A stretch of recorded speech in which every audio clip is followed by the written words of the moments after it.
Okay, so my apologies. Technical issues, but technical issues solved. Today, we'll just go over the course outline. There's only two topics we're going to talk about.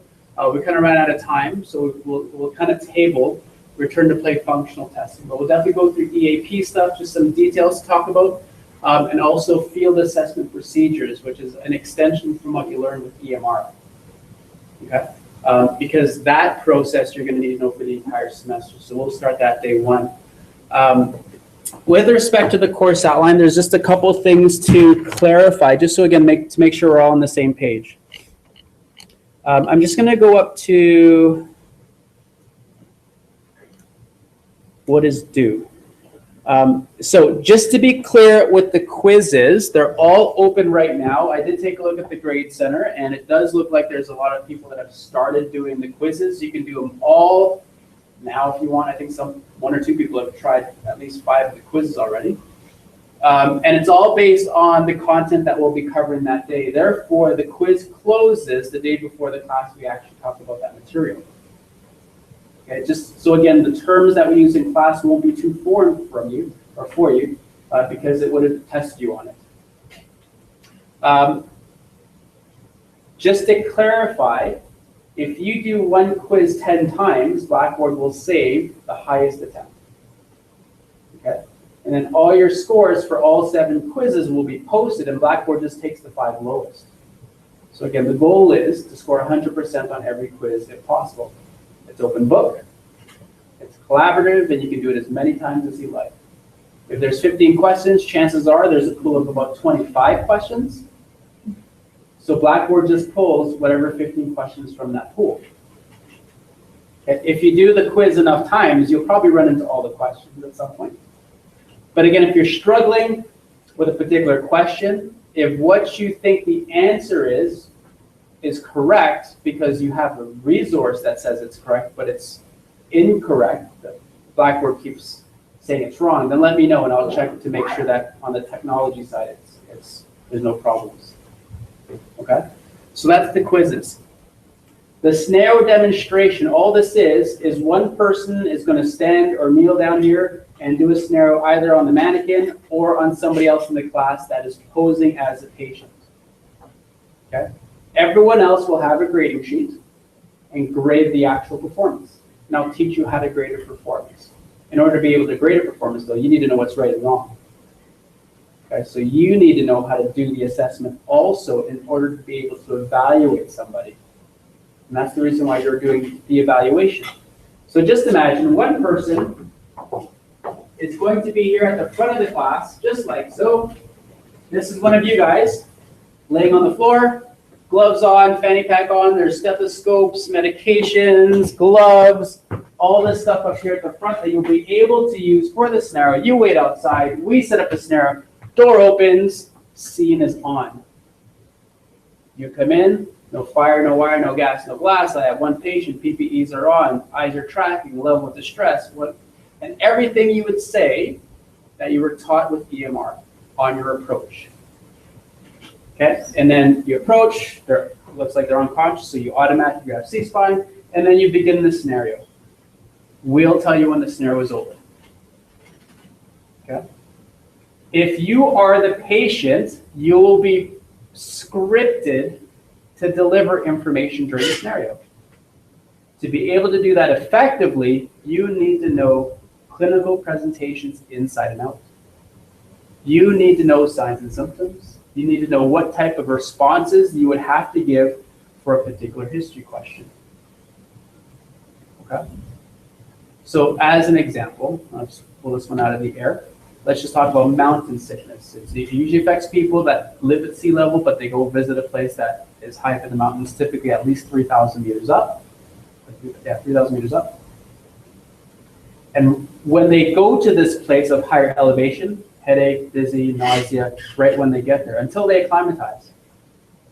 If you're the patient and you have to deliver that scenario to your therapist, what should your answer be when they say, are you from here? Yeah, your answer would be, no, I'm actually from PEI. I'm actually from PEI. Make up the accent or whatever. Yeah, that was terrible, by the way. Okay, but do you understand what I'm trying to get at? You have to know the script. To know the script and what to say, you need to know the causative factors. Okay, you will be required to give them shocky vitals. What are typical shocky vitals? So you need to know that. What is a blood pressure that would indicate that they're shocked? There's a question, right? What's normal? 120/80. What would be shock?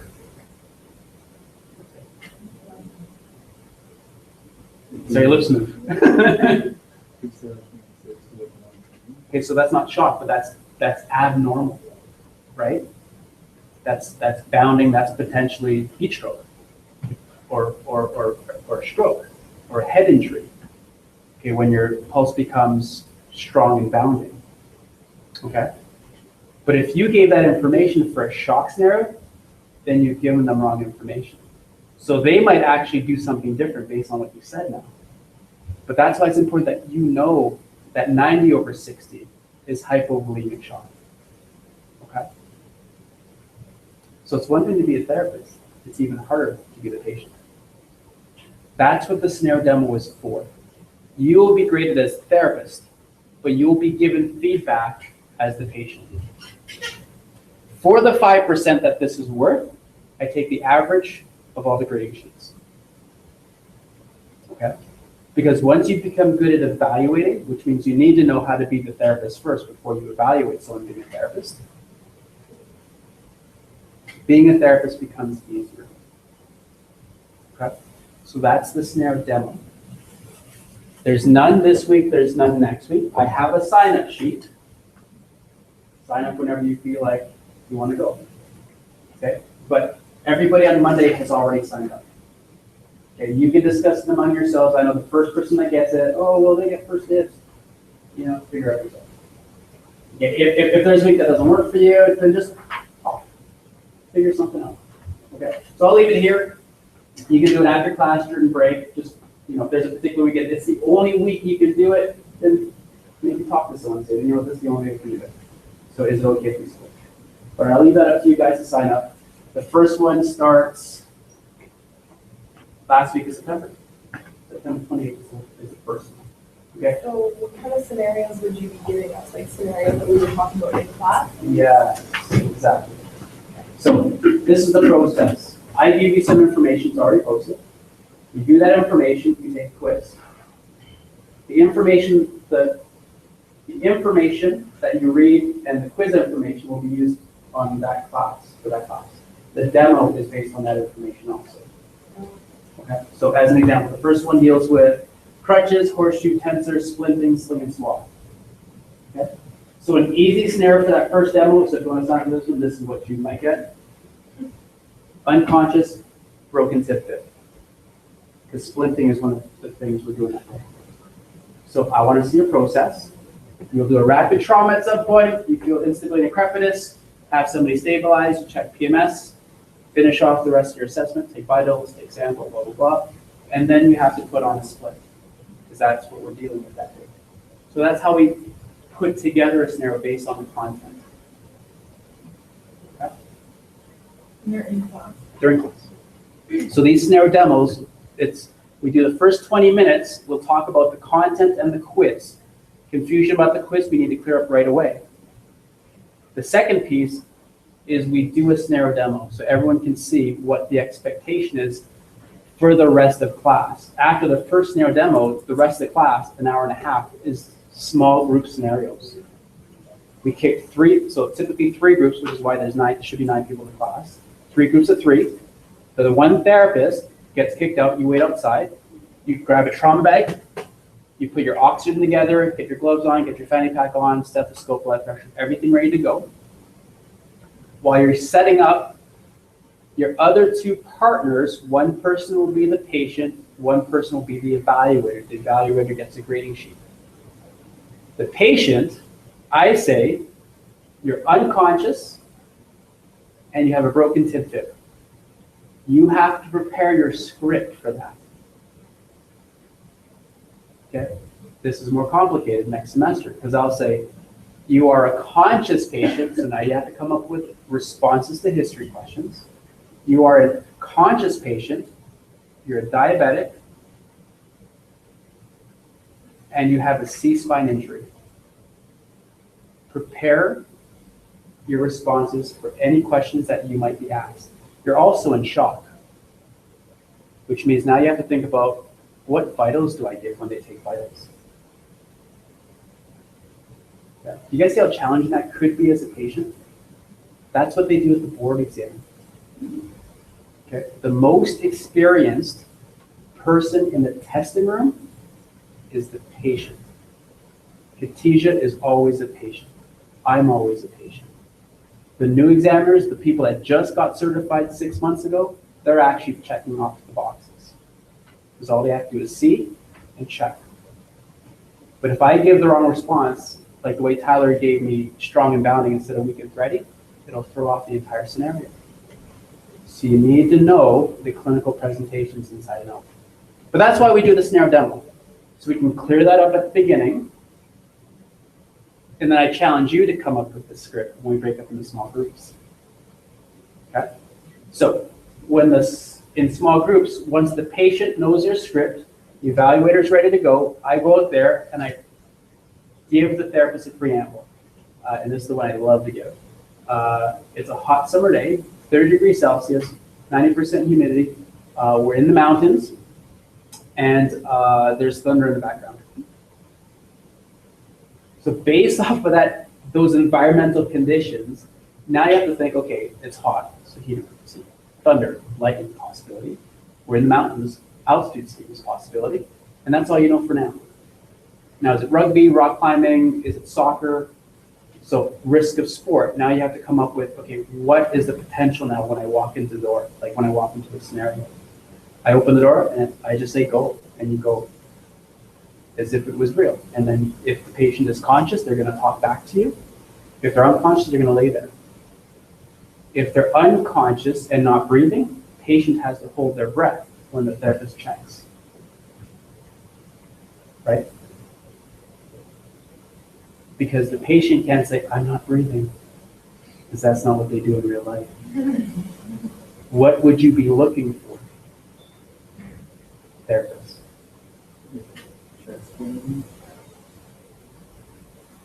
You have to pay attention to what your patient is doing. You have to look now, you actually have to listen, and you have to feel them breathing or blowing on your cheek, like you would normally do in real life. Okay? This isn't DMR. This isn't Kansas. This is the real deal.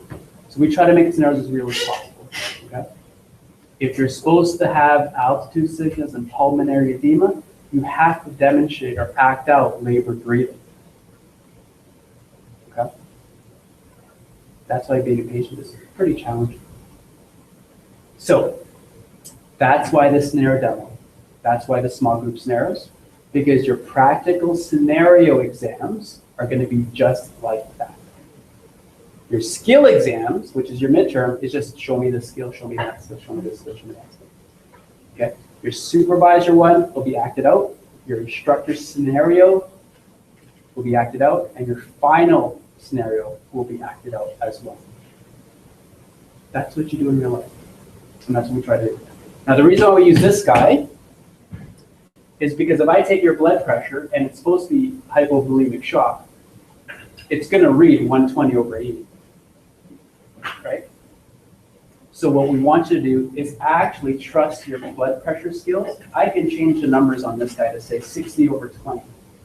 And you'll take a blood pressure and you'll hear but it won't start till 60. You'll be like, holy moly, why isn't it starting again? Okay?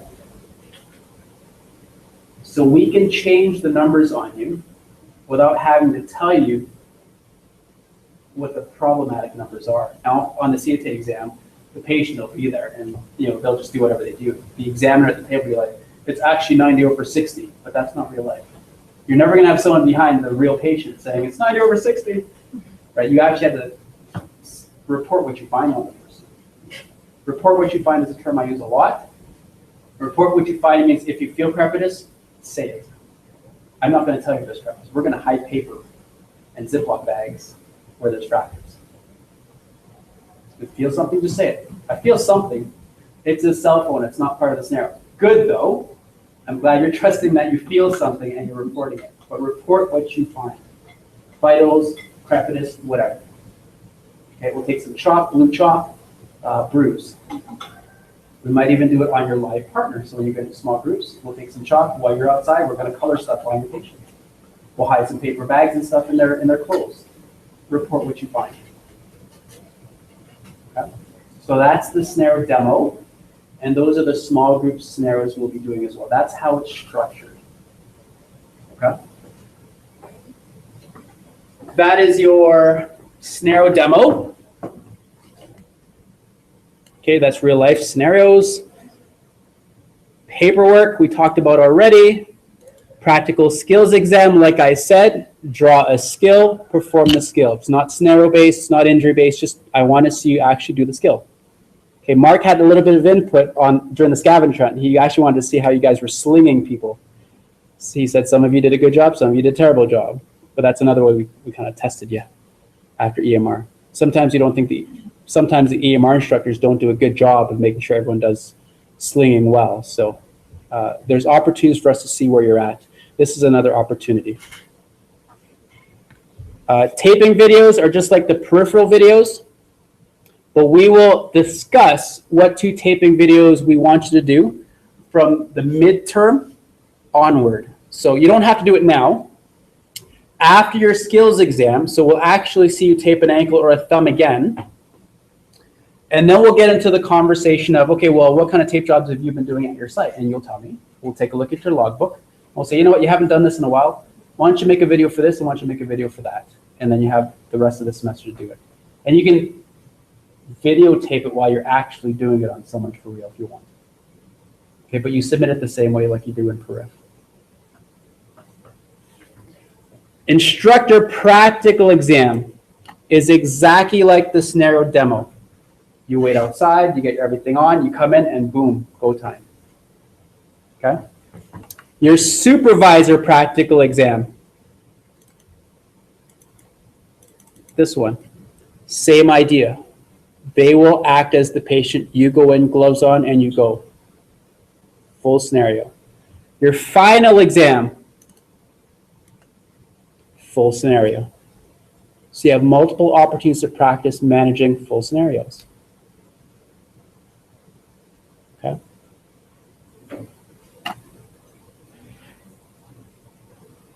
So do you want us to go through it like we would on normal like EMR one, or do you want us to go like into like the take full history like? We'll talk about that.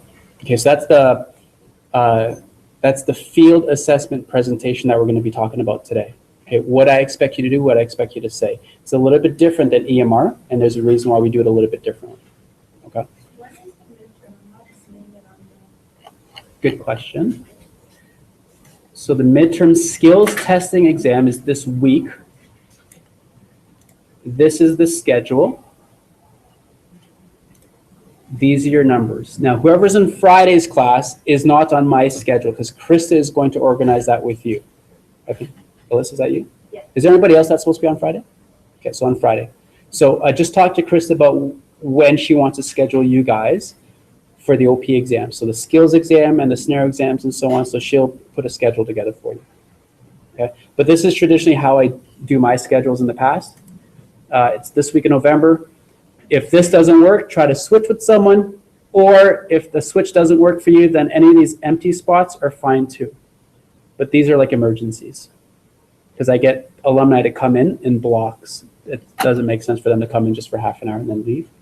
So I try to get them to come in for 3-4 hours. And it's easier on their schedule as well. Okay. If you have questions about your block, let me know. But if you need to switch, try to switch with each other first. like this for the skills one? Nope. The skills is the bottom. Skills here, scenario there. So this one's in December.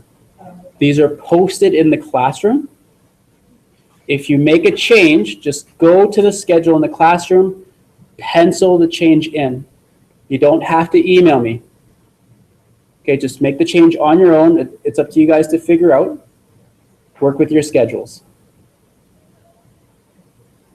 Now, the final practical exam is not made until the end of October, because we can't make the practical exam schedule, which is there's 4 practical exams, scenario exams, and I think 5 written ones. No, 4 written exams.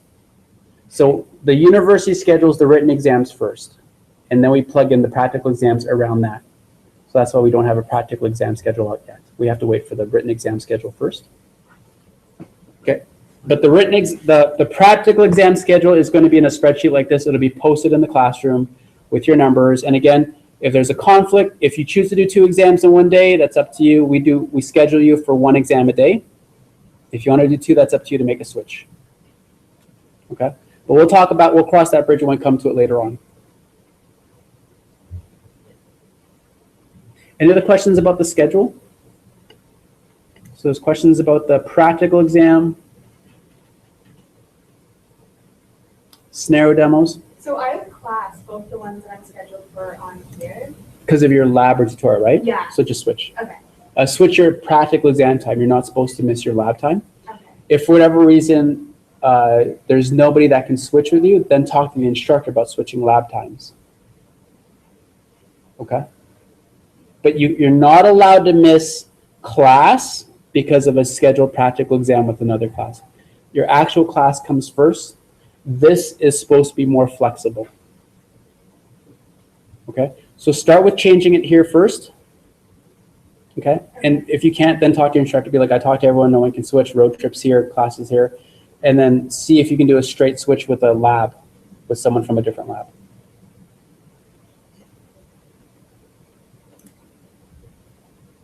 The last thing that I'll mention is the first due date for your documentation. Because some of you from UFC already emailed me or talked to me about this. The student learner contract, it should have been done with your supervisor. If not, it's due on Friday. So you should have had this conversation with your supervisor already, especially if you're working with your teams right now. Right, you should have gone over rules, responsibilities, administrative paperwork, met your team already. Maybe you've talked to your talked about the emergency action plan, what happens when something happens, equipment, supplies, da, da, da. If you haven't yet, that should be coming up the pipe. If not, send a note to your supervisor just to inform them that this is due on Friday at midnight. If for whatever reason there's an issue with scheduling and timing and whatnot, then they can email me and say, I need an extension until Monday or Tuesday or whenever they're available. Because I know supervisors are busy. So, I haven't done that, and I'm leaving tomorrow with the team until Saturday night. okay, so just send your supervisor a note that this is supposed to be due on the 18th. Okay. And then they'll just email me and say, can we do it on Monday? And that's fine. Okay.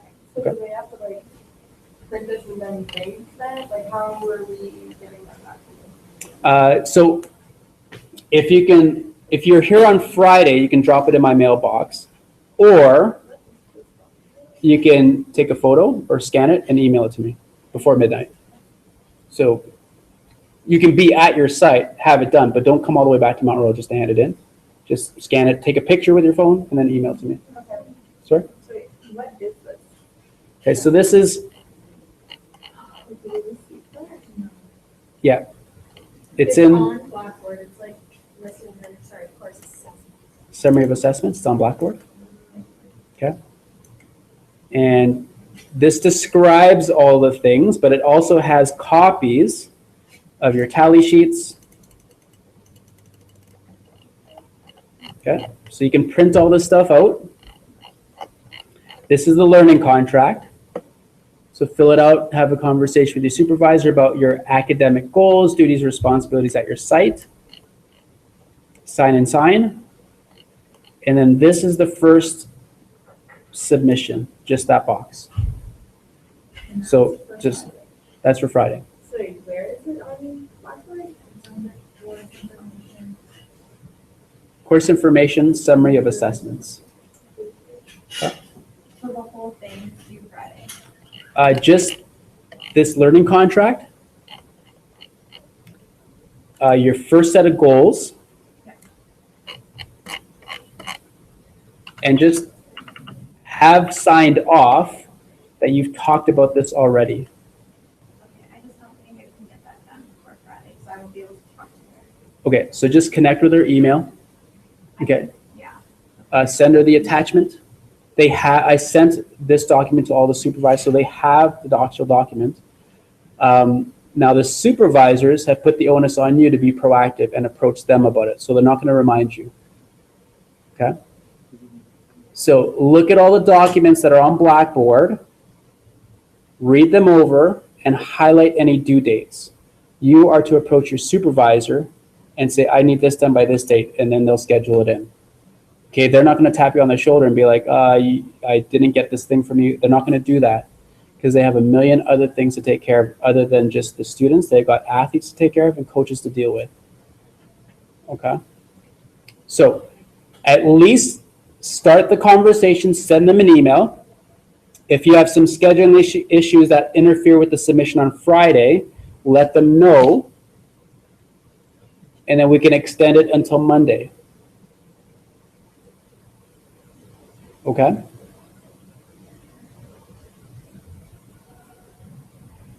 Okay, so if you have questions or concerns about that, then just let me know. Okay? But you have to start the conversation with your supervisor. They're not going to track you down. Same thing goes with scheduling for your practical exam with them. Okay? Say this week is when it's due. Is there a time during this week where we can do a practical exam? And if you say it now, that's good. If they say, well, I can't look at my schedule now, let's sit down sometime next week and I'll open up my calendar and we'll see what we can schedule 2 months from now for that practical exam that I need to do for you. Okay? I understand that there's a lot of paperwork, scheduling, documentation involved. That's part of the practicum class. That's part of just business and project management. Okay? So if you haven't done so already, go into the Blackboard site for every course and either download and save all the documents that are on there and then review them. Okay? Have your calendar up beside you, or if you use Google Calendar, open it up and then just start plugging dates in based on all the documents from all the classes, your course outlines, summary of assessments, anything like that. Okay, now I'll try to do some reminders on Blackboard, but I don't want to inundate you with lots of emails. Okay, because then you'll become numb to it and won't check stuff. So I'll try to send out some, reminders during strategic times so you actually pay attention to them. Okay, but I won't send 10 million small emails. It's just people stop listening after a while, okay? So what's due Friday is this, the goals, and the contract? Yes, just Okay. those 3 things. Okay. Okay. How many of you have actually had these conversations with your supervisor? To a certain extent. There might be a couple questions you still need to ask, like, oh, if someone gets hurt in the stands, do I help them or do I not help them? Oh, don't help them. Done. Check. Sign. That's non-athlete care guidelines, right? If the umpires get hurt, do I treat them? No. Okay, that's that.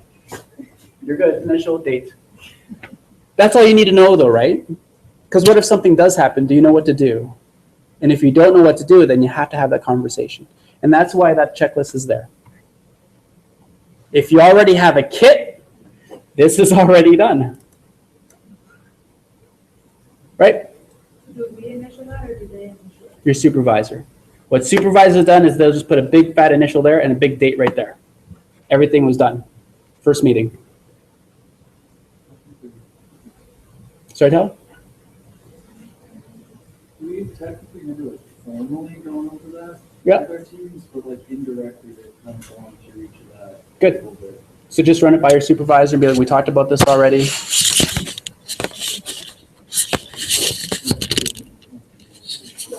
It wasn't like a formal agenda. We're going to go over this discussion. And if you can answer these questions and you're clear about this stuff, then just have your supervisor sign and be like, Bonnie, We did this stuff already during the team meeting. Can you sign off on this?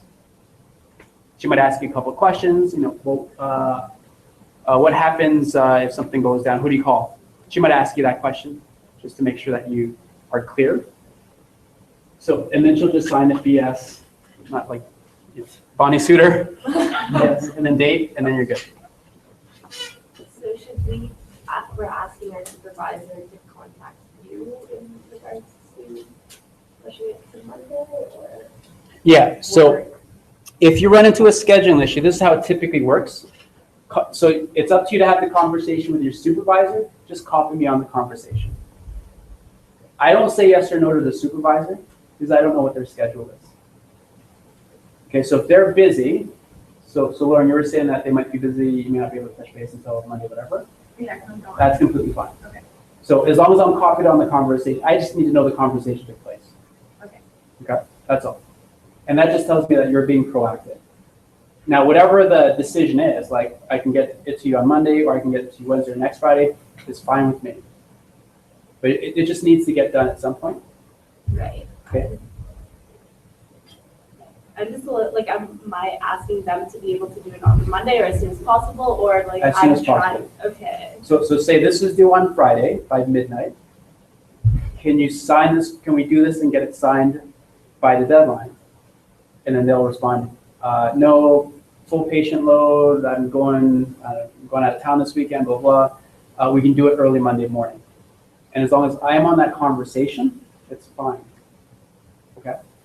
So it's supposed to be a hard deadline, but I understand that supervisors are supervising you on a voluntary basis. They don't have to take you as students.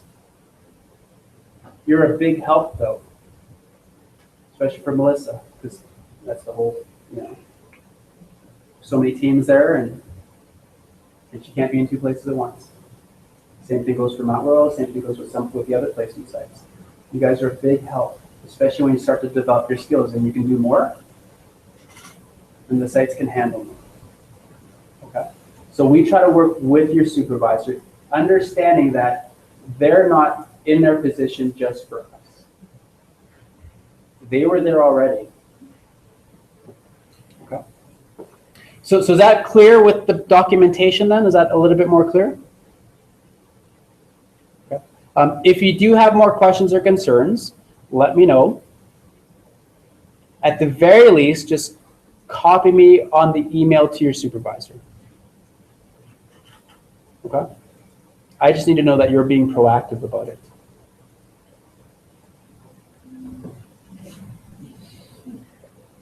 So far, so good?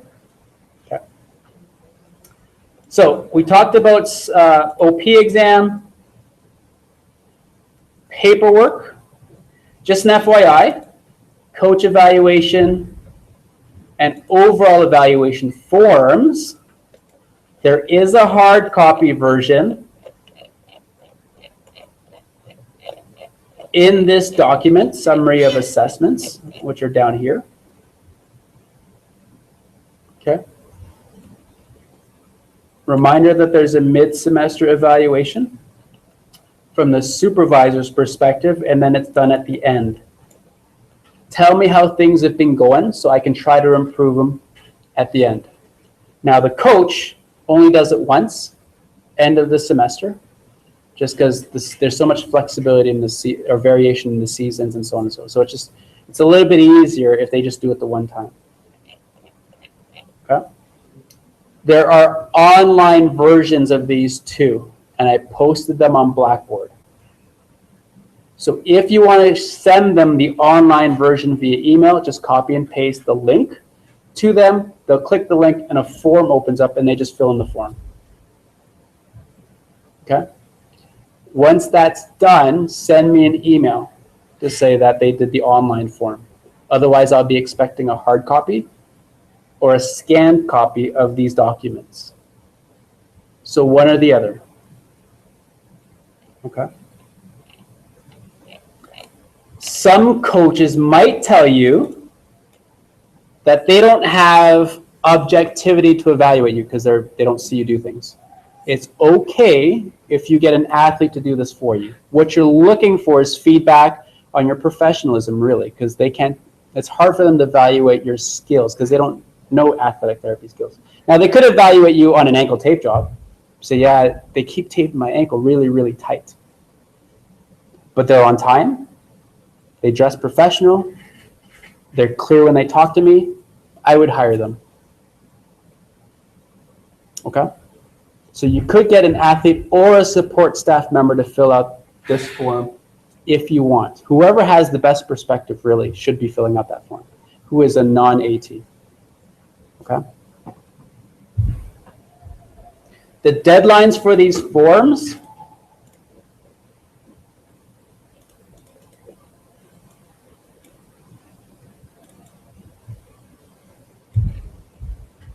are on the course outline. So this is paperwork, and this is paperwork.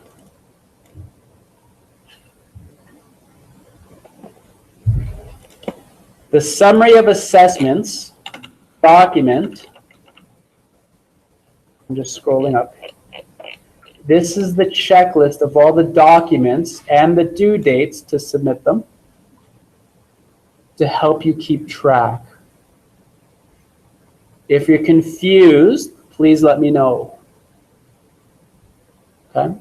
Is the coach evaluation in the first set of things you highlighted on the course outline, or the second set of documents? Whenever it's done. Whenever it's done? Yeah. So because it's at the end of the season, some people's seasons end at midterm, like soccer. Okay, to do a full year, it should be like in December? Yeah. Okay. Because That's then 22nd, right? yeah, because then you'll do that again for the second half of the season in the winter. Okay, If you're working with a full year team. great. Okay. So just to be consistent, the coach or athlete one just at the end of the semester. So the coach and athlete one can wait until time. Yeah.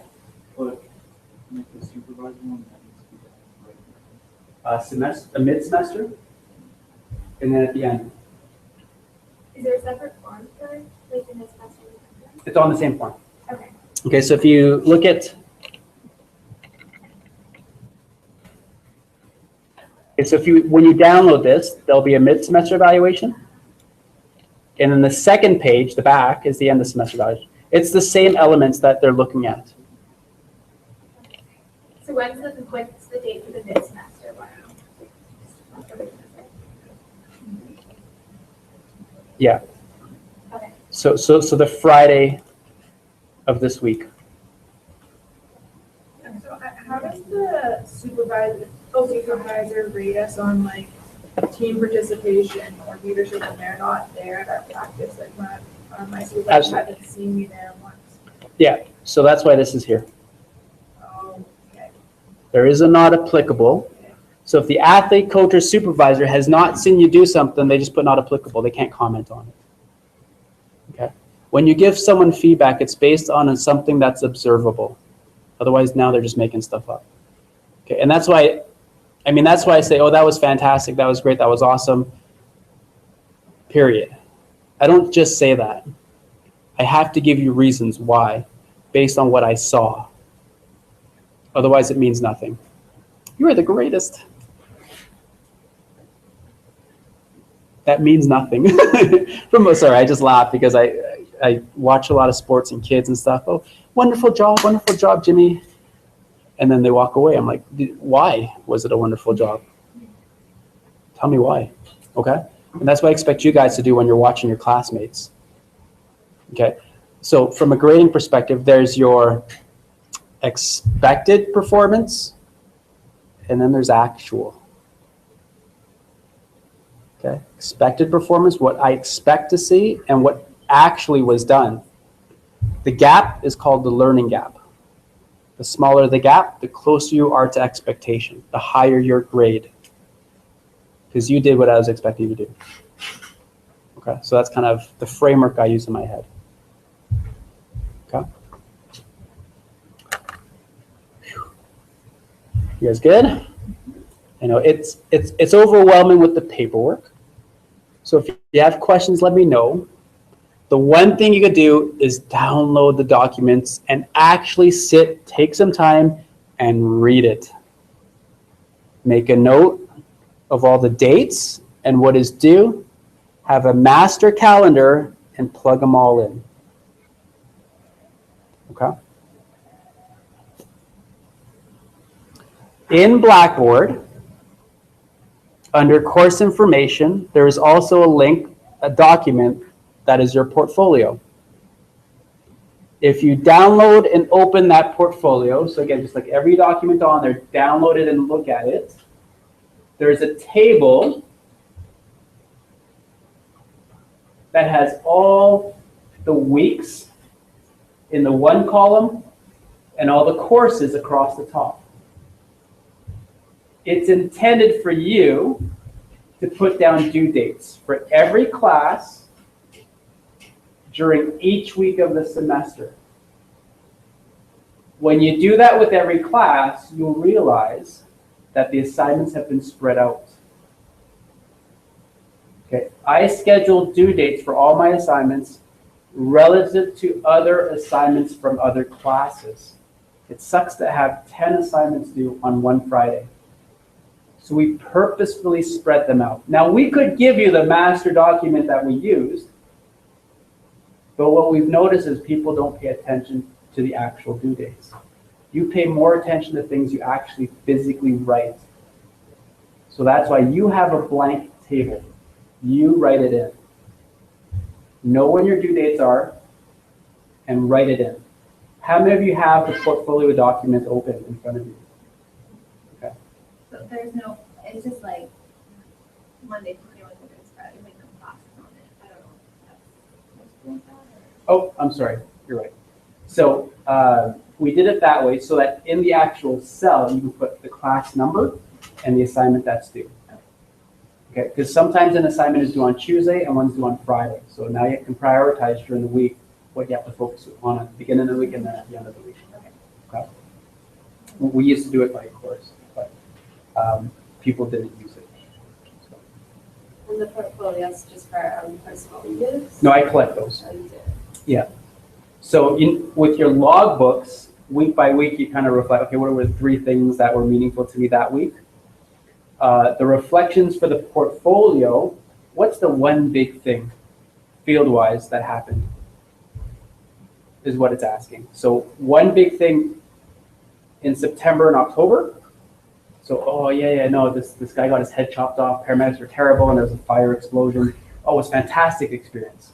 So that's what you would share with me.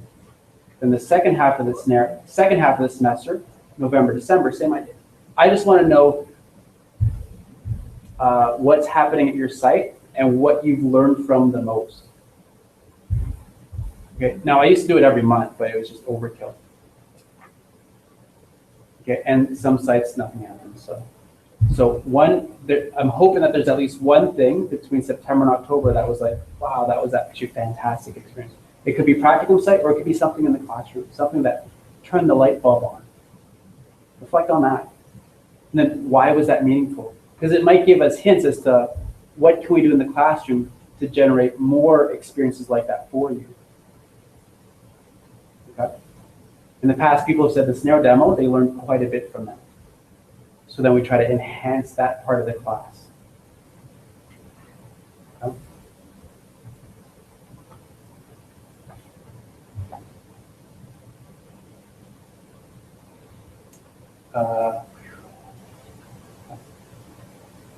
Again, if you're having trouble keeping track of things, come see me, and I'll walk you through it. Okay. But the first thing you can do is just download the documents and just read through them this weekend, just that you're clear. If there's something that doesn't make sense or not sure how it connects back to a calendar, like a due date, let me know. If you're not sure how to do an assignment, let me know. Okay. Yesterday, like I sat with a couple students, how to upload a video using your phone, how to copy and paste in the Blackboard. We spent 15 minutes on it. Okay. It was easy for me to do. It was far more clear for them afterwards. Okay. So just let me know if you guys have any questions about the paperwork, due dates, and so on and so forth. But you need to spend some time actually reading some of that documentation. If you open up a business, start treating patients, you have to read the fine print of things. First time I ever treated a motor vehicle accident patient. AB 1, 2, 3, and 4. 4 Alberta Health Services forms I've never seen in my life. But the way I fill it out determines if I get paid or not. And it's about $2,000. And if I don't read the fine print and know how to fill it out, I don't get paid. And then my patient cannot get more sessions with me. So learn to download things, read, and be clear.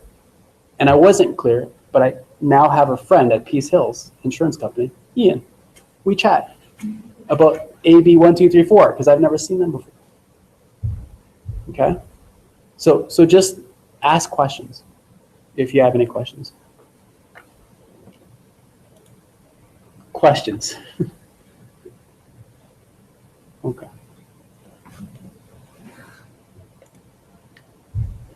The last thing we'll talk about paperwork-wise, so in the field class, there's a thing called grading sheets. And every grading sheet for a skill is there, so you know exactly steps 1 through 10, what you have to perform when you do the skills test. This is the field main grading sheet. This grading sheet captures any scenario we put together for you. Okay, it's intended to be able to grade you on any scenario I throw at you, whether it be on field, a sideline, on field to the sideline, a taping one, a spine boarding one, fully unconscious, history taking, any scenario you can think of, you can grade using this sheet. Now, depending on the scenario, there's going to be a bunch that are not applicable. You don't use. As an example,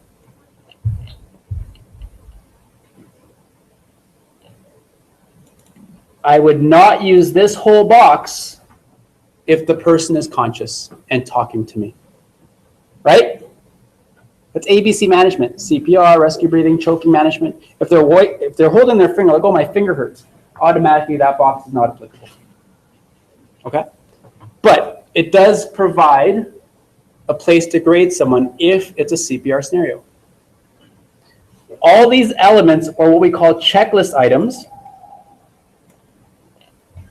have been put together by me and 2 other first responder instructors, one from Ontario and then one from BC. And then we ran it through other instructors and they're okay with this. Okay? Every box describes step 1 through 10 with a summary of all these. Now the idea is when you first start off, we give you this as an evaluator. So you can watch and you say check 1, 2, all the way down to steps 10. Based on the performance overall of steps 1 through 10, you just give them an overall score out of 5. Okay? Now, as you become more proficient, what will happen is, as an evaluator and as a therapist, you may not need to see this anymore because you'll know what to do. From an evaluator standpoint, you'll be able to see that they didn't do half these steps. So I'm just going to give them a 2 out of 5.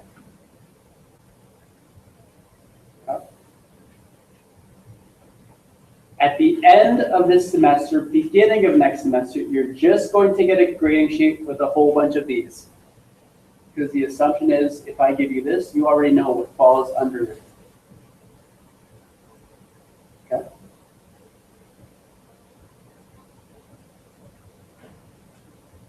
The grading sheets that you use for the small group scenarios is a 1-pager. It's about this big, and it's a bunch of these. Okay. And that's how you grade each other during the small group scenarios. But to be able to evaluate somebody with this, you have to have an idea of what steps 1 through 10 are. So we'll start with this first next week, or sorry, the week after. Next week is conflict management. The week after we do scenarios. We'll start off with this first. After a few weeks, we'll go down to the 1-pager. Okay, assuming that you guys can do a full DCAT BLS TIC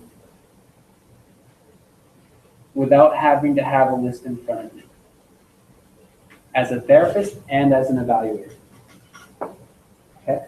If I see someone do DCAT BLS TIC, I'll know if they miss medical alerts or PNS.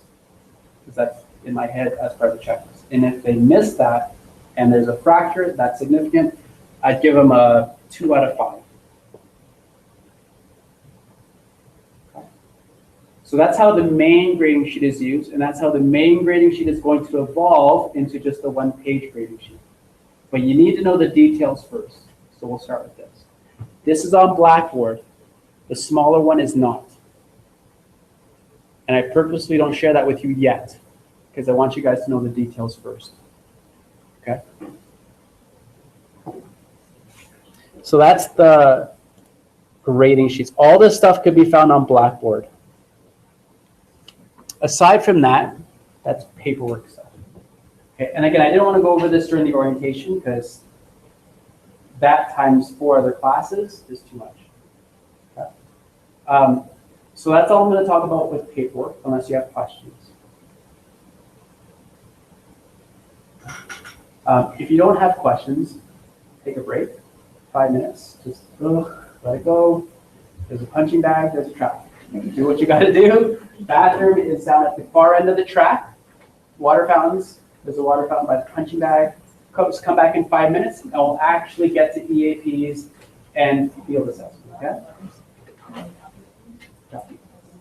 Okay, so let's come back at 5 after on that clock. So 5 after.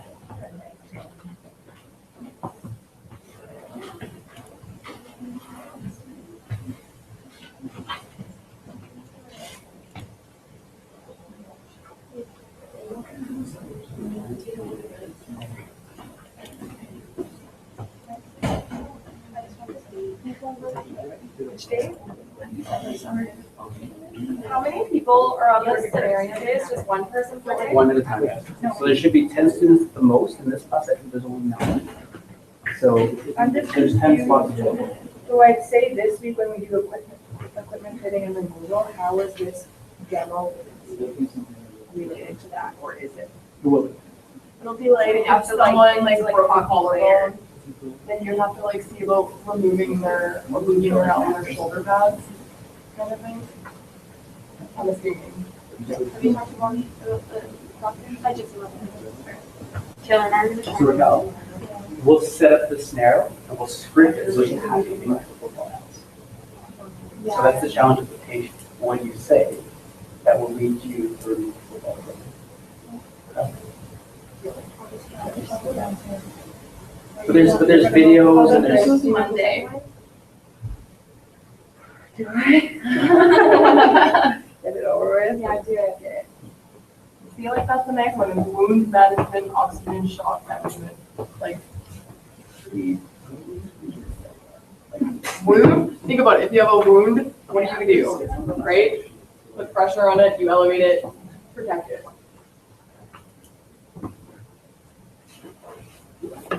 We have a mock demo, right? The first one. Like I forget. yeah, so I'm gonna do one today. Like Okay. what's expected, what I expect you, how do you guys Is perform? there one next week? No, it's conflict management. Okay. But generally speaking, the first one's always the easiest one. Good. Sorry, I shouldn't have said that. It's still challenging, but it's a different way of performing that people generally aren't used to because of what I know comes from EMR. Yeah. So we just have to reshape the way you perform. And that's all we're going to do. So, Just get it over with. Okay.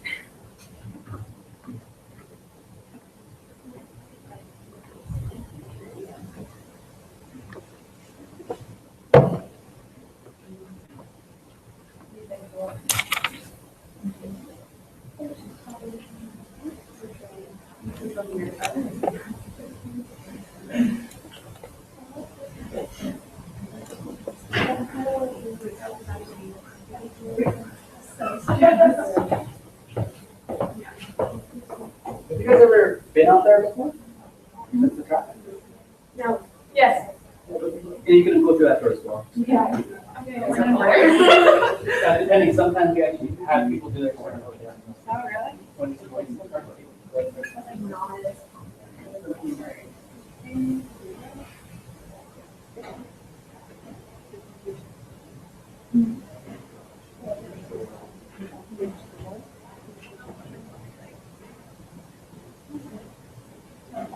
That's a person. I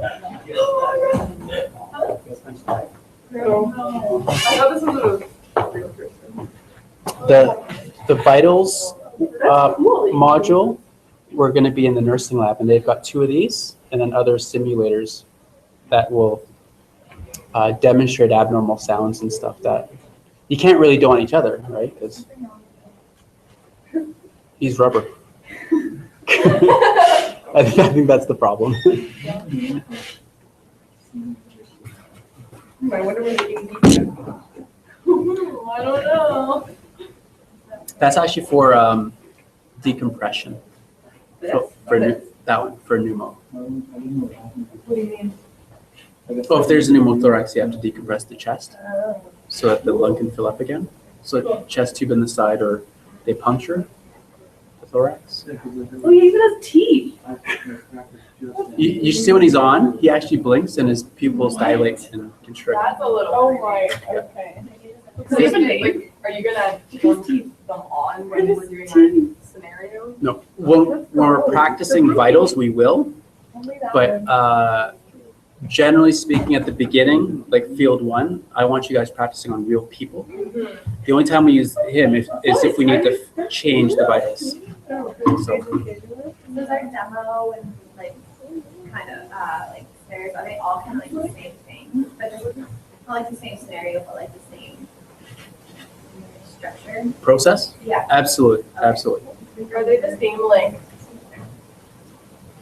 challenging? Like, Yeah. Yeah. Like one's not like we're gonna give someone like 4 fractures and No. another person just like.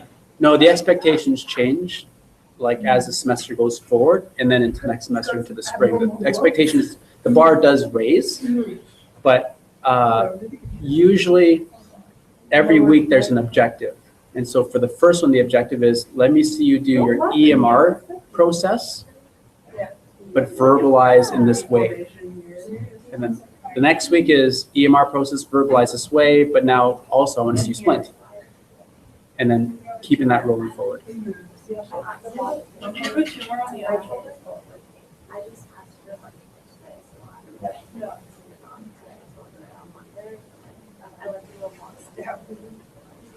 So we're gonna be going through the week before what we're gonna be doing on the demos. No. No. So the information you research to do the quiz is the information that's used for the demo. We're missing some people, right? Diane and Lauren? Lauren? Okay. And health. Oh,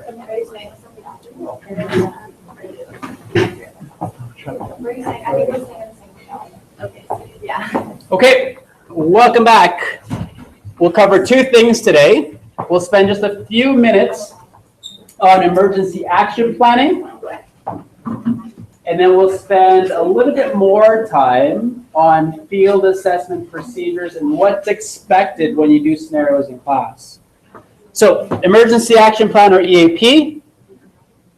The purpose to prepare for the worst. The biggest thing is, obviously you want to manage an emergency, but realize you're not the only one, okay? Now, sites are going to be different. There's going to be other team players that you might need to coordinate with.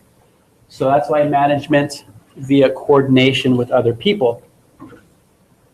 In preparing an EAP, first things first, see if there's already a pre-established plan, and then work with that. If it doesn't suit you, then have a discussion with the team players and how you can modify it to be better.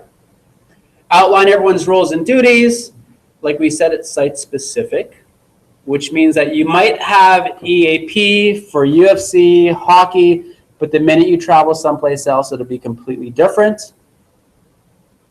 So just be prepared for that. Staff and EMS invited for familiarization of facility and procedures. May or may not happen. If you do travel to a different place, communicate with the head coach, support staff, and they'll direct you appropriately to either medical, campus safety or security, or facilities people. And again, I don't know exactly who they're going to point you in the direction of, because that's going to be site specific. Sometimes you'll end up at one place somewhere in a small town and it's one person that does everything. Possibility. Documentation. Make sure that the appropriate documentation is placed. Most campus safety people have documentation already, like forms that they use. You should have your own for your team and your site. Know what they are. Make sure they're in your kits. Communication process. Again, the communication process between you and the coach, you and your coach, you and your athletes. Also, you and the other AT, and if the other AT or coach needs help from you, some teams don't have medical. You might be acting on behalf of both teams. Site specific. Find out more information. This really isn't a big problem when it comes to parents. I think the only site you might run into that is with Edge, okay? Because there's younger athletes there. Now, if you work bantam football, of course, you're going to be running into parents. So think about informed consent. Clarify what your rules and guidelines are with Melissa when it comes to parents. Because you may not have that conversation with your primary supervisor because you don't have to. Most of you work with college athletes, adults. Bantam football, edge hockey are the two that I can come up with right away. If there's other opportunities that involve minors that show up under field opportunities on your Blackboard site and you decide to work that, then whoever the contact person is, the supervisor, ask them what the procedures are for managing minors at that event. Okay?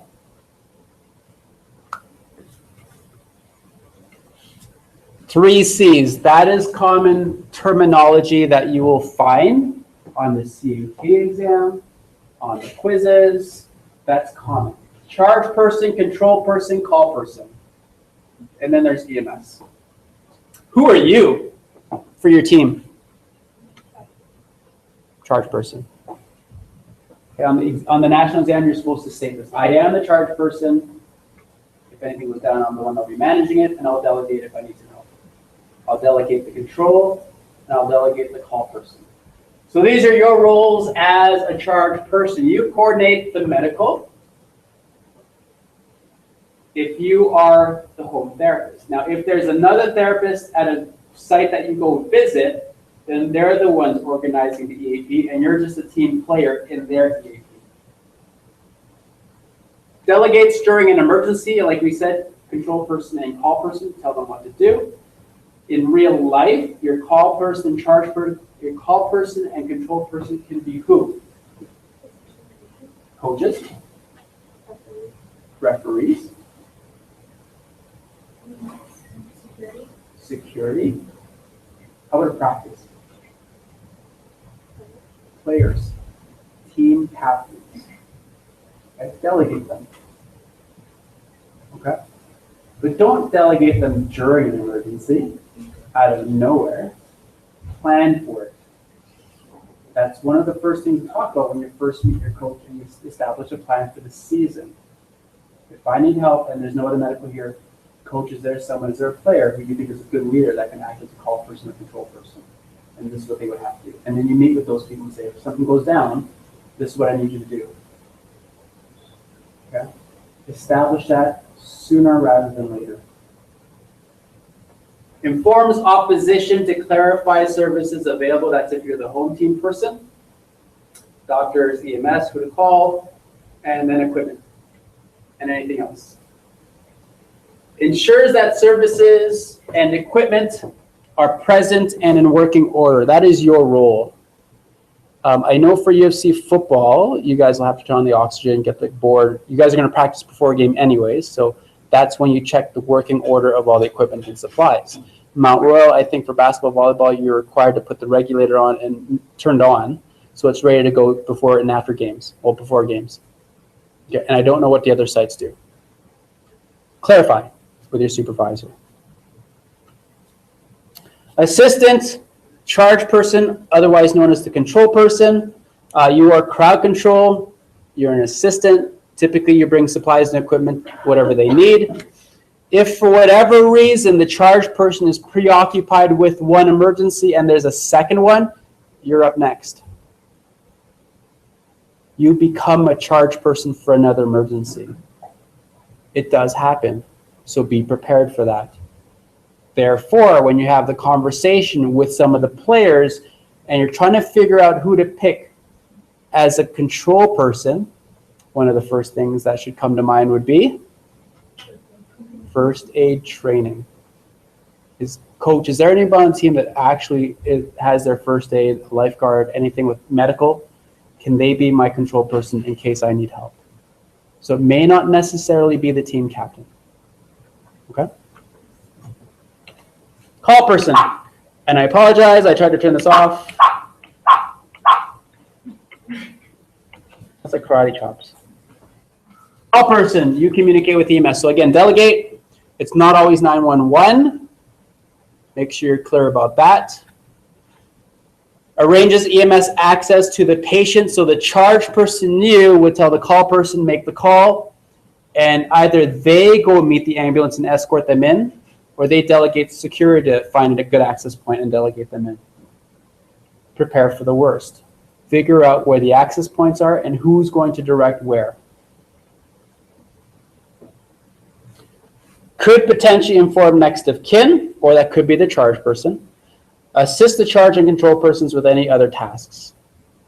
So those are the roles. You need to state this on your national exam at the beginning of your field scenario. So you get 2 field scenarios. At the beginning of each of them, you're going to walk in the room and they're going to say you have 5 minutes, EAP, equipment setup. You have to stand there and verbalize this stuff. I want you to be my control person. I want you to be my call person. You understand? Here's some gloves. Physically take out gloves, put it on the table. And if I do this, I want you to do X, Y, and Z. If I do this, I want you to do X, Y, Z. I'm the charge person. I'll control everything and I'll delegate. That's what you say. At least, there's more information I'll give you, but that's what you start with when you say your EAP at the national exam. I will get this information from you if you're the therapist when I meet you out there before your small group scenarios. Okay? Small group scenarios, you break up into your groups of 3, therapist goes outside and gets your equipment ready. That's part of the CHA exam. You have 5 minutes, get your stuff ready. We'll script the scenario. I'll come outside and I'll say, you have 2.5 minutes, tell me your EAP. And then you go through this. Once your EAP is done, I close the door, I stick my head in, and I'm like, good to go? And you say yes. I come back outside, I open the door, and I'm like, help, help, we need your help. Sometimes in that voice. And you guys run in, and you manage what's in front of you. Okay? So that's how the EAP fits in your small group scenarios. Again, we try to mimic what they do or expect on the national exam. So that's what you say. Charge person, control person, call person. Other things to say during your EAP. Contact information. First, we have a medical binder. It's in the kit. All medical conditions are noted. Facilities, we are at 4825 Mount Royal Gate Southwest. We are on the soccer field number 2. Access routes come through Richardson Way. Okay, on the national exam, make it up. They just want to know that it's going through your head. You're thinking about access routes, facilities, directions. Okay? You do not have to say, I have a spine board, I've got oxygen, I've got this. The rule is you can only use things that are physically in the room for your field scenarios. The rehab station, you can make up imaginary things. You cannot do that during the field scenarios. So you do not have to state, I've got crutches, I've got this, I've got that. You don't have to say that on your field exam because you're only allowed to use whatever is in the room physically. Okay. And you'll have 5 minutes to look at everything and organize everything. You have to put the regulator on the oxygen tank during that time. Okay, so that's your equipment setup as part of the 5 minutes during your field exam. Sorry, before the field scenario begins. Patient protocols, this is not part of your EAP at the national exam. This is just for your information. Patient protocols, you have that in your course outline, non-athlete care guidelines, harassment, traveling to and from your practicum site. Those are all just other protocols. When it comes to managing an emergency, the one you have to be aware of is non-athletes, people you're not responsible for. Clarify that with your site supervisor or the event organizer. Okay. Environmental protocol depends on the site. I worked at Olympia Sports Camp. We had to put in place, because it wasn't there before, weather, lightning strikes, hailstorms, whatever. We had to put in a weather protocol. Where does everybody go? What do people do if there's a weather emergency? We had to put one in for bears, because it was up in Muskoka. We also had to put one in for missing persons. Not so much criminal, because it's up in the woods.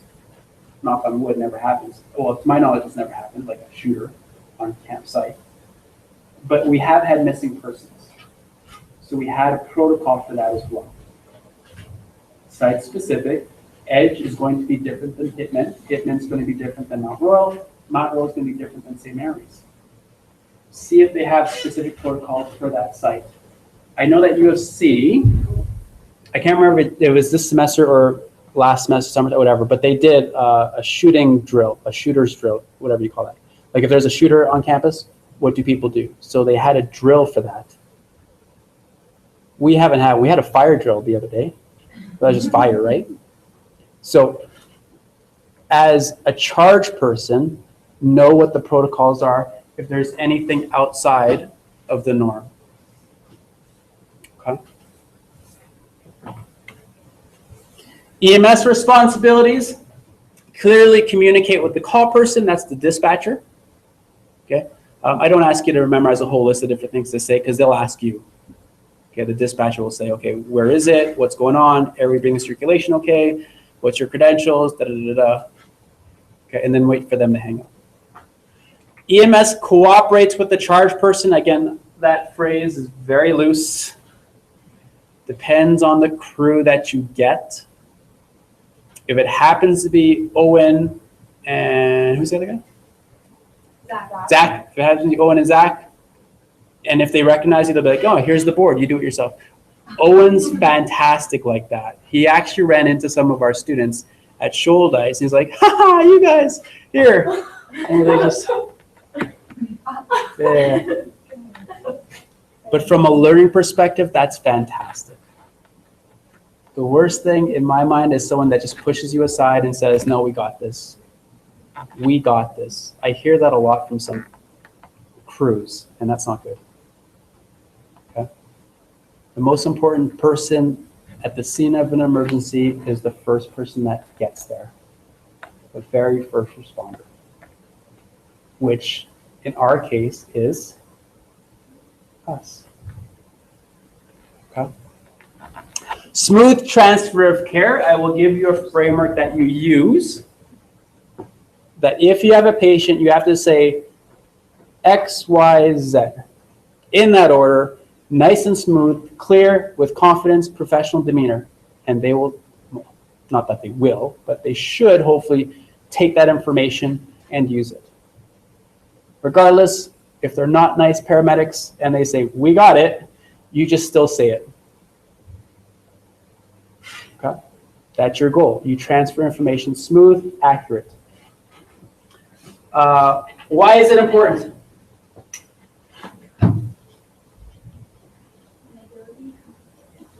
Yes.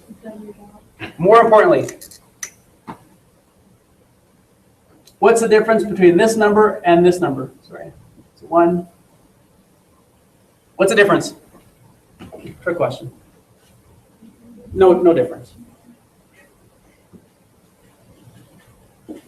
How can that kill somebody? True story. How can that kill somebody? Medical dosage. Which number's bigger? Top number. If you make a mistake with a dot, you can give someone too much medication and they overdose. Okay? Communication is critical. People fail to realize that. What's 50% of communication? Listening. And some paramedic crews just don't like to listen. Or jellyfish. I got 3 more, but I'm not going to share.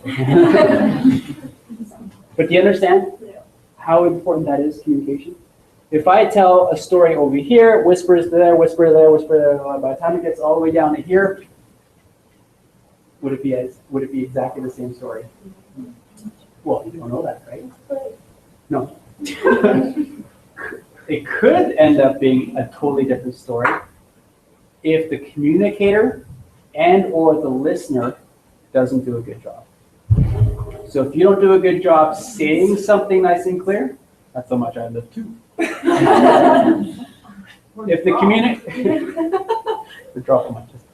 if the communicator doesn't say it clearly and accurately, then the next person is going to communicate something inaccurate and unclear also.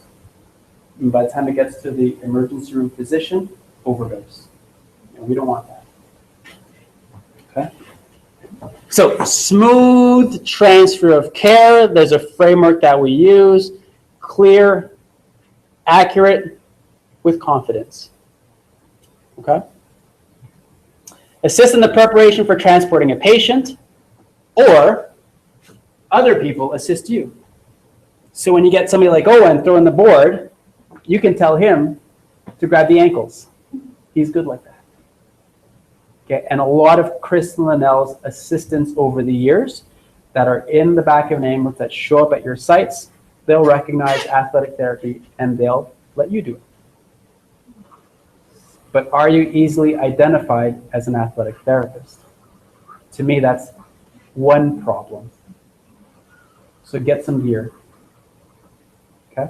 Wear the vest, fanny pack, gloves. Make sure you're identifiable as a top-notch first responder, emergency medical responder. Transporting athlete to an emergency facility. You don't do this. That's the biggest difference between EMR and ATs.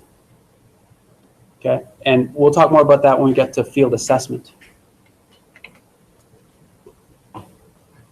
Several people in the program, or that have gone through the program over the years, have actually had to do like life-saving skills, CPR, for example.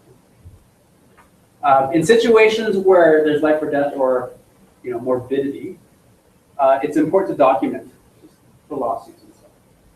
Okay, so communication is also performed through handwriting and typing. A lot of times some of these forms are handwritten. If you have messy handwriting, fix it. Okay. When you submit your portfolios, I ask you to handwrite in the portfolios. If I can't read it, I'll tell you. Because nobody else will. Everyone's all electronic. But somebody needs to tell you what it's legible or not. I'll tell you. And I'm used to my messy handwriting. So if I can read my messy handwriting, but I can't read yours is messier. But I'll tell you, okay? Refine the EAP. So this is after an emergency. Could it have gone better? Was it clunky, our process, or could it be, what can we do to fix it? Make it smoother, more efficient, get EMS here faster. Sometimes EMS gets lost. How do you fix that? Okay? So SWOT analysis, strengths, weaknesses, how do you make the process, your EAP, more efficient, faster, and with better patient outcomes? Discuss ways to improve efficiency and safety. Revise if necessary. Just because it's there, you walk into a new practicum site and there's already EAP, doesn't mean it's perfect. It doesn't mean it's perfect. You have the ability to change it if it was ineffective. In fact, it's your responsibility to change it if it's ineffective.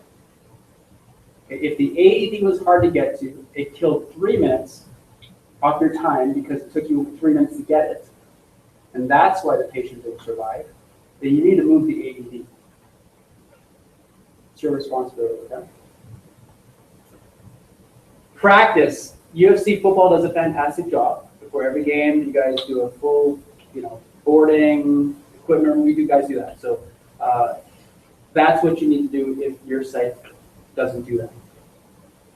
Okay, the only way you get better at this stuff is if you practice.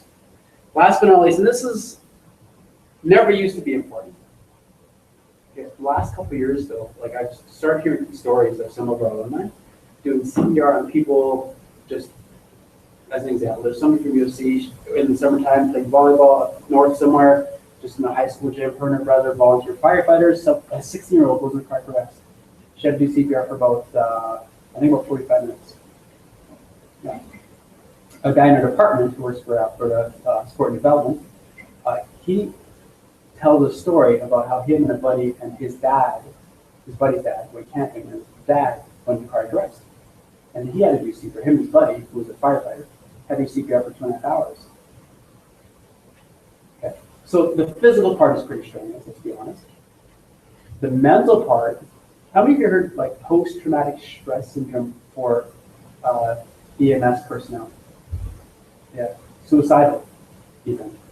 Because the thought of failing to save someone is so traumatic. So the AATA, the Alberta Athletic Therapy Association, last year had a great conversation about what do we do for our members, the ATs that had to do CPR, but now they're struggling to stay in the field because they don't want to be responsible for someone's death. So we're trying to figure out ways to provide counseling for ATs that are in that situation. So just another thing to consider. Has anybody ever had to do CPR before in real life? And I've been in it for 15 years. I've been a first aider for like 18 years, but I've never had to do it. I know how to do it, practice a lot, and I don't know exactly what I'll do in real life, to be honest, until you actually do it. So at some point, I'll actually bring in some of our alumni and my buddy in our department who actually had to do this, and they'll talk to you about it, how it felt for them, the experience physically and mentally. So at least you have an idea where they're coming from. But something not to forget about, what happens after an emergency. Questions about emergency action plan. Sounds pretty simple, but there's a lot of details involved. The best way to manage an emergency, prevent it. And your EAP does a lot of that. Okay. Second call for questions. I'm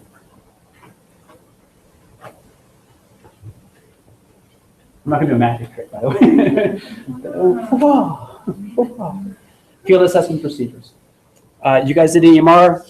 From what I know with EMR, the way Chris and I was talking before, it's basically steps 1 through 50. Repeat those steps, you're good to go. Okay. I don't know lately how much decision making there is and how much veering from the steps through steps 1 through 50 they allow you to do.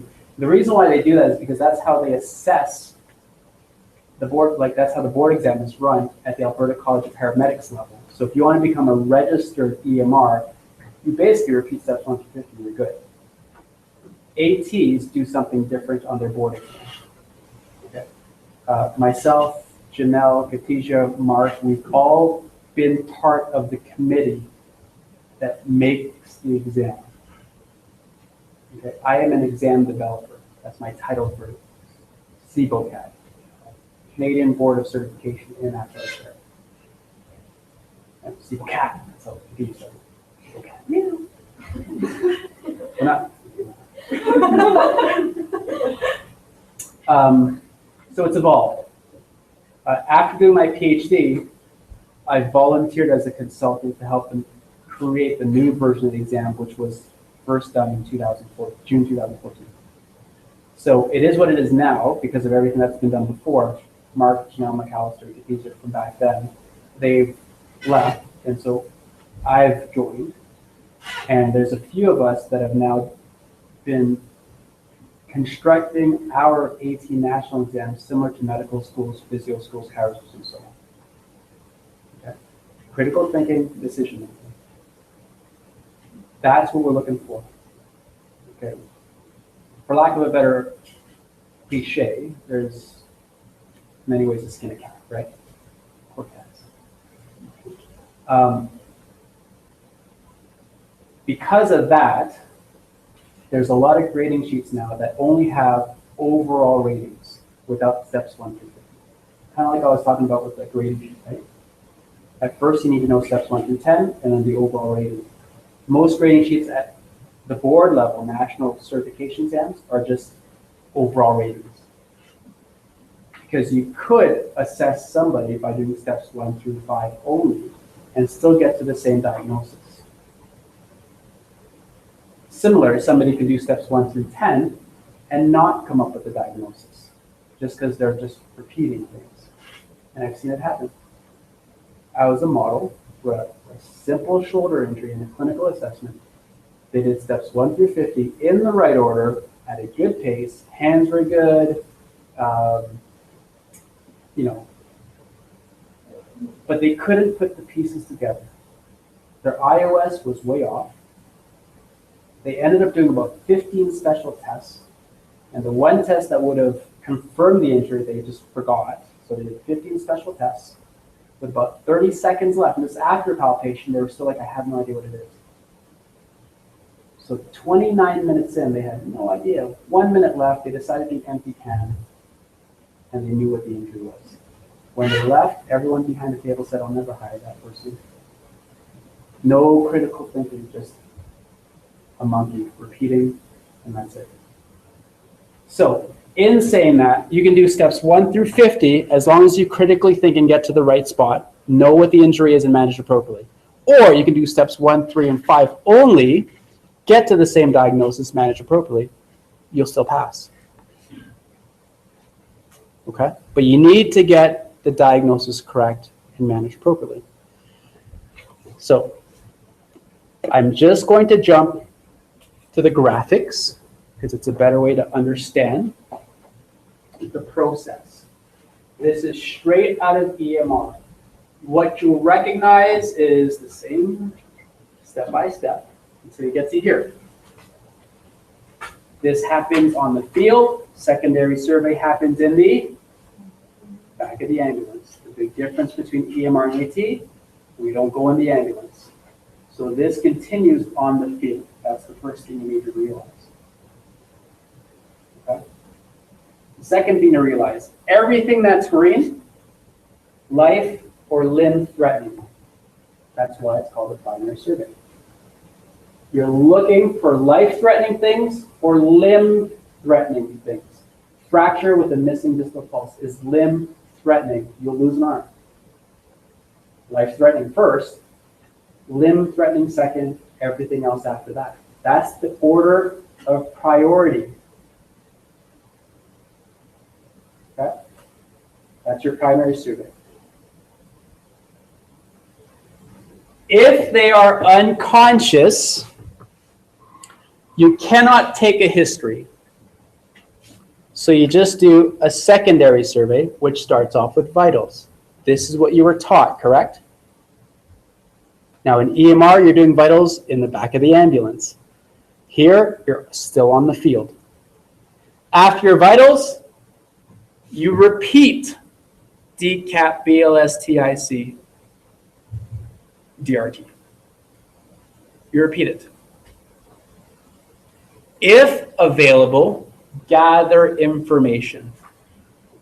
If the person wakes up, from a coach or a bystander or a witness. This is an assumption that they're not awake.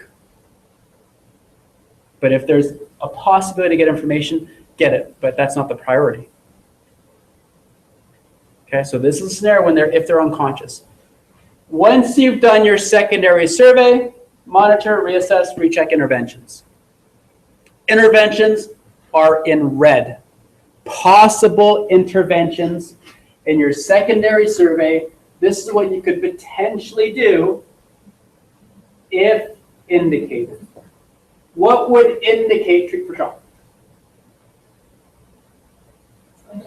I just gave it to you. What would indicate treat for shock? Shock. 90 over 60. So anything weird with your vitals. That's why it's lined up with your vitals. You find something wrong with the vitals, you treat for shock, administer oxygen, regulate normal body temperature. So if they're overheating, you cool them down. If they're cool, pale cool climate, you put a blanket on them. I don't just say put a blanket on, because what if it's a hyperthermia condition? Don't put a blanket on.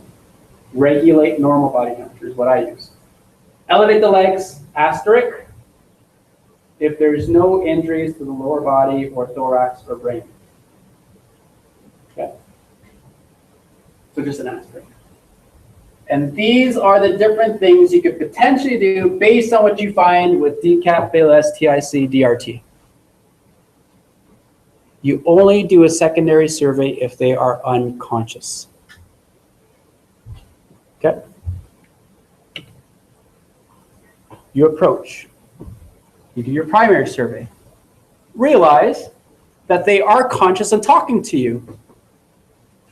As you're talking to them, you get an idea what their level of consciousness is like, A and O times 4. You get an idea of what their airway, breathing, circulation are like. Because if they're talking to you, what do you assume? They have an airway, they are breathing, they have circulation. Okay? That's what you assume. Now, depending on what they're complaining about, you may or may not have to do a rapid trauma.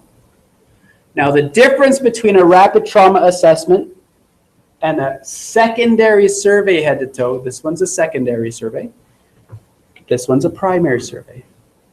Life or limb threatening, not life or limb threatening. Okay? Now, the reason why I use a rapid trauma or bleed and squeeze, rapid trauma is in 9 out of 13 books I looked at. Bleed and squeeze is nowhere. That's Valdez 2012. Thank you very much.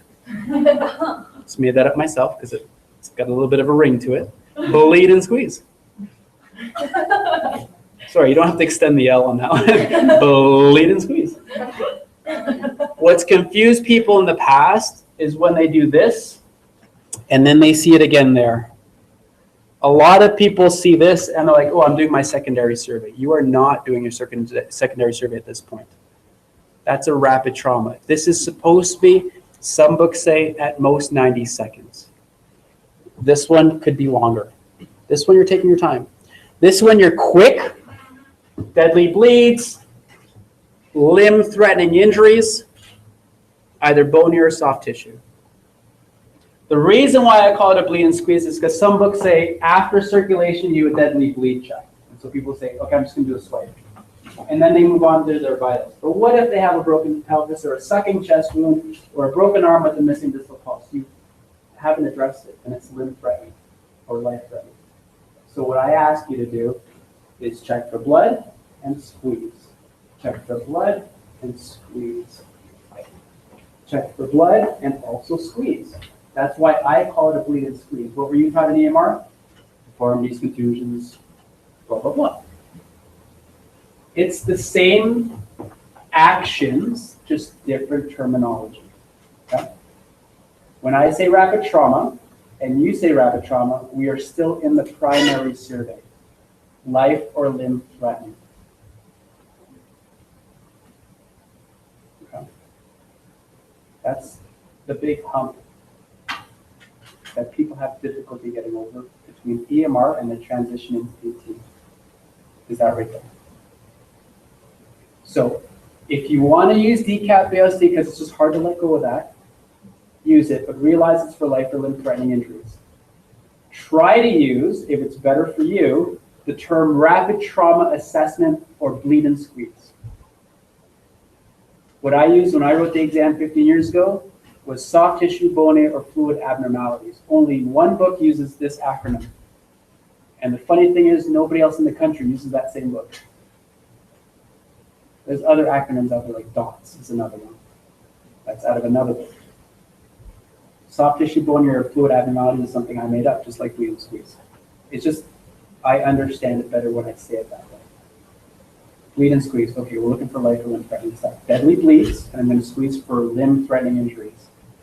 That's all primary survey. Once you've managed anything in the primary, take a deep breath in and relax. It's no longer an emergency, as long as you've managed this stuff. Does that make sense, though?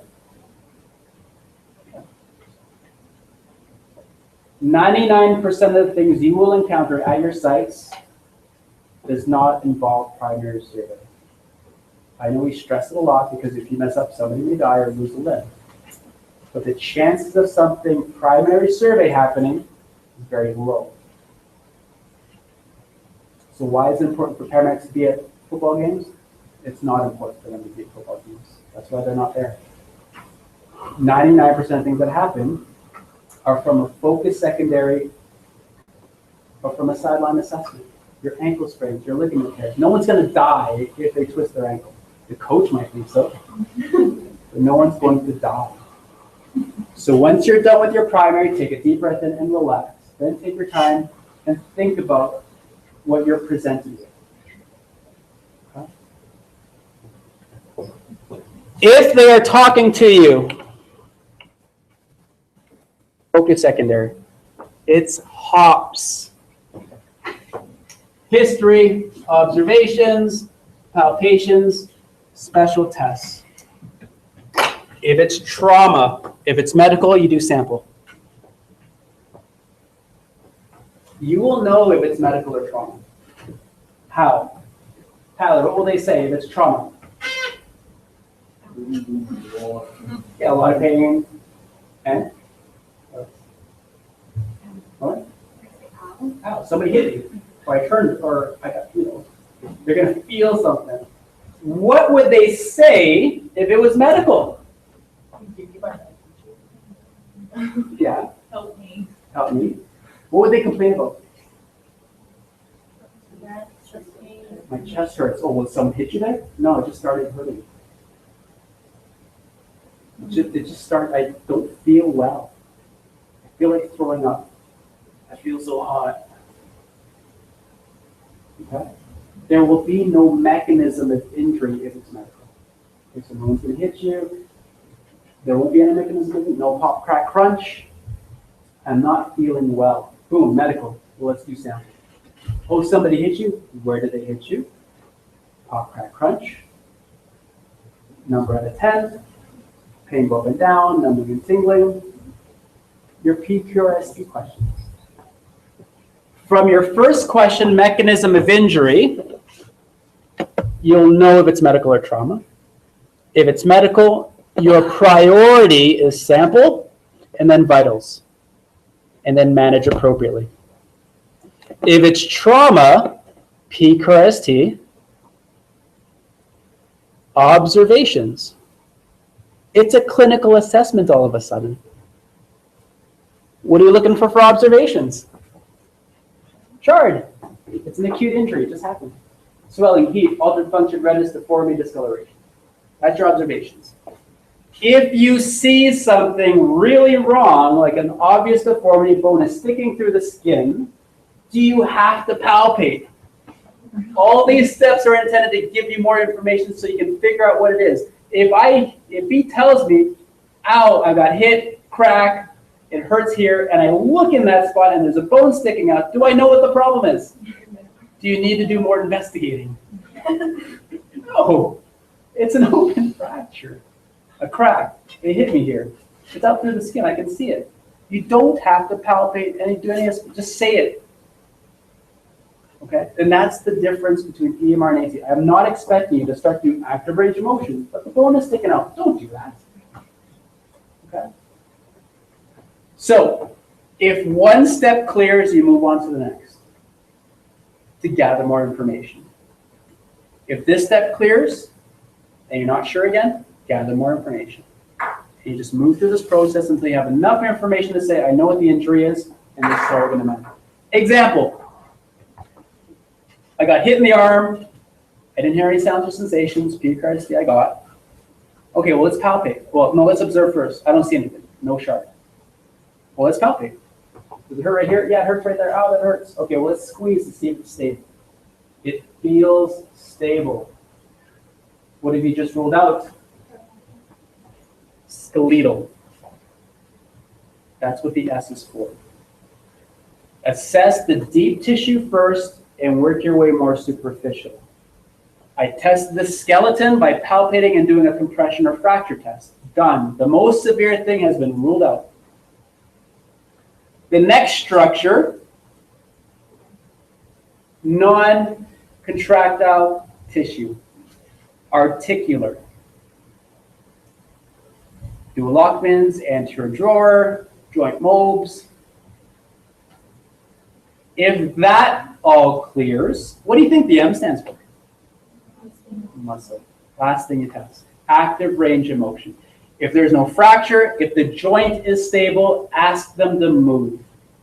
And then you go into your active passive resistant range of motion test. Based on what you find at any of these levels, you would manage. If it's broken, skeleton is affected, stabilize and immobilize. If the bones are fine, but the joints are kind of stabilize and immobilize if you have to, tensor horseshoe if it's an ankle, put them on crutches if they can't weight bear. If the bone is fine, the joints or articular structures are fine, but they're having trouble moving, they've got 90% range of motion, their strength is about a 4, it still hurts a 9 out of 10. Maybe we just rice and no return to play. There's no shard. There's no fracture. Joint is stable. Active and passive range of motion is 90%. Resisted range of motion is 5 out of 5 in all directions. What do you do? Sport-specific test, potential, return to play. That's the process.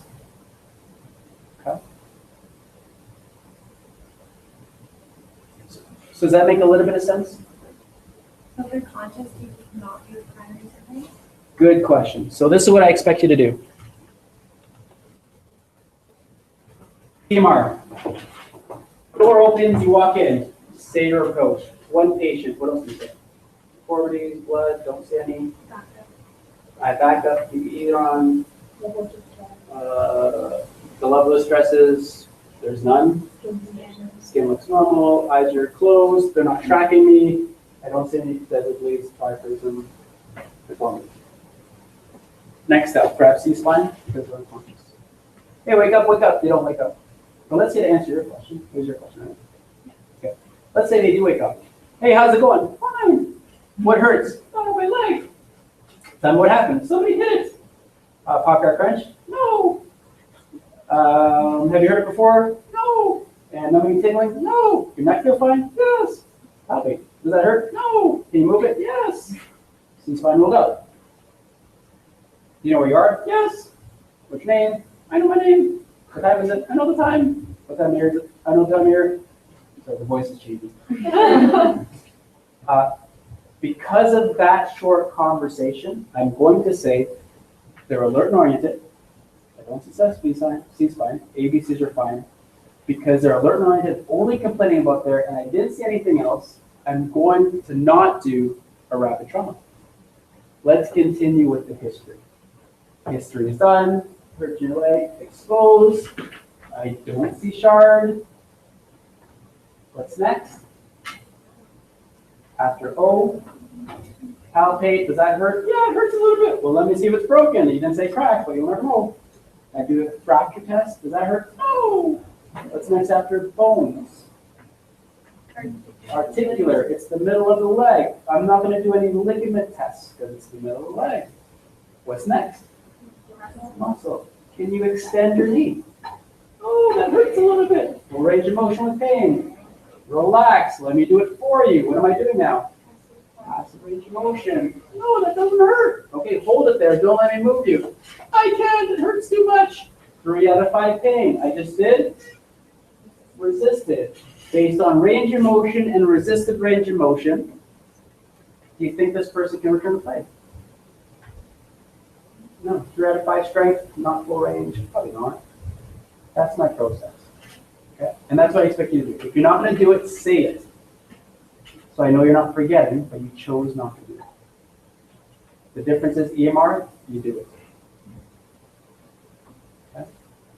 Oh, this is exciting, isn't it? Are we able to rule out C5 even after they're unconscious? We'll do the Canadian C-spine rules. If they're unconscious, you cannot. But even if they wake up, You can if they're alert knowing. We'll get there. Yes. Okay. And my apologies, we're a little bit over. So let's leave it there for today. Documents, if you have any questions, please let me know. Think about what we just talked about. Next week, we are not here. We are in W240. I'll send out a reminder for conflict management workshop. If you have any questions, you're welcome to stay and ask. I'm free till about 5. Otherwise, I'll see you guys next week. Okay. Lauren, can you just hit the stop button on the video? Thank you.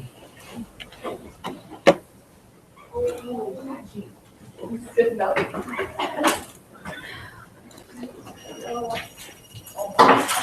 Oh,